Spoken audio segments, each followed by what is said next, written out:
Sadhguru, I wanted to know that when we are silent, still we feel that mind chattery, which always bothers us, and our thought always shifts back to past and future imaginations, which will not be any of output. How to get rid of it? A whole lot of thought about this thoughtlessness. Thoughtlessness, no mind, these kinds of terms have been propagated all over the place, and these terms have been badly misunderstood and made into all kinds of things, and people are striving how to stop my mind. It took millions of years of evolution to get a mind of this kind of capability, isn't it? Millions of years of tremendous amount of nature's work that today you have a mind of this kind of scope. And now you want to stop it. Why is it that you want to stop it? If your mind was constantly producing absolute pleasantness for you, would you think how to stop this mind? Would you? No. It's producing a lot of unpleasantness. That's why you're thinking of how to stop the mind. This is the first thing, wherever you go in the world, this has gone so much into people's mind. If you tell them you meditate, they say, "But Sadhguru, I'm not able to stop my mind."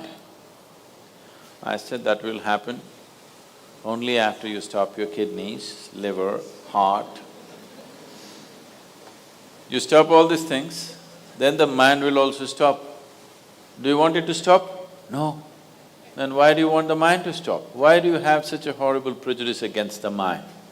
You don't mind if your heart is beating, you can meditate. You don't mind if your liver is working, you can meditate. Your kidneys are functioning, you can meditate. If your brain functions, you can't meditate, what is the problem?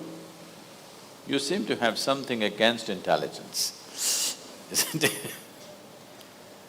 This is the conspiracy of the stupid against human intelligence, that to meditate means your brain must be frozen. No. You don't have to freeze your brain. We were looking at this yesterday itself. We will initiate you into Shambhavi. It's a simple process. There are many ways to do it. This is one simple way. But it's a powerful process.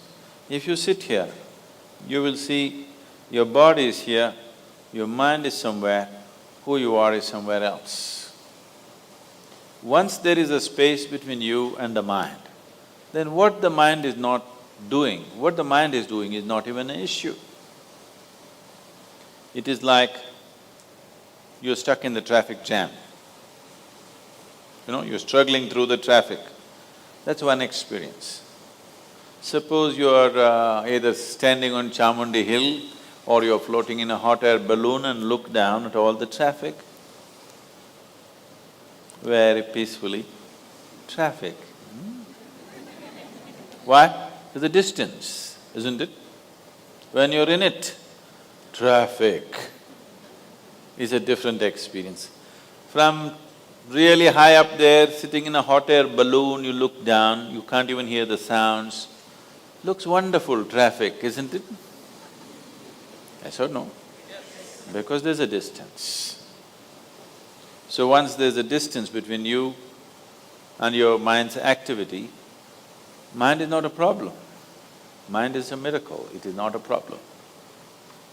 And anyway, if thoughts are going continuously, if you're having a mental diarrhea, obviously you ate some bad food, isn't it? Yes. If you're having a physical diarrhea, you ate some bad food, isn't it? If you're having a mental diarrhea, you are obviously consumed something wrong. What this wrong thing could be is, the moment you identify yourself with something that you're not, then you're finished. Your mind is a continuous runs. There is no other way. Do what you want, try as hard as you want, it is not going to stop. If you do not identify yourself with anything that you are not. You know how to be with everything, you know how to use everything, but you're not identified with it, then you will see if you sit here, simply mind will be like this. If you want to use it, you can use it, otherwise it'll be like this. Right now your hands are like this, or you're holding it tied up because it'll go all over, is it? No. You can keep it like this. You can keep it like this, you can keep it like this. When you want to use it, you can use it. So it's a useful instrument. Suppose your hands become like this. You know, some people have become like this. Yes or no? If it becomes like this, you will become ridiculous, isn't it? If it happens to your mind, also you're equally ridiculous. It is just that you are living in the comfort that nobody else can see it. But people can see it. They watch you closely enough, they can see it, isn't it? And whether they can see it or not, that's not the point. The point is, the most important faculty of your life is out of control. Doesn't matter whether they can see it or not, that's not the issue.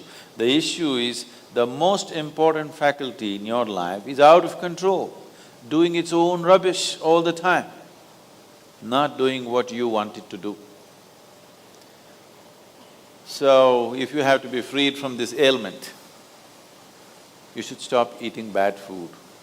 Wrong food or bad food means you're identifying yourself with things that you're not. If you sit here, if you're not identified with this and with this, then you will see everything is just fine. Then your mind will do what you want it to do. Otherwise, it will simply hang there, and that's how it should be. Mind should not be telling its own stories all the time. It should tell the story that you want it to tell, isn't it? Otherwise, it's quite a nuisance.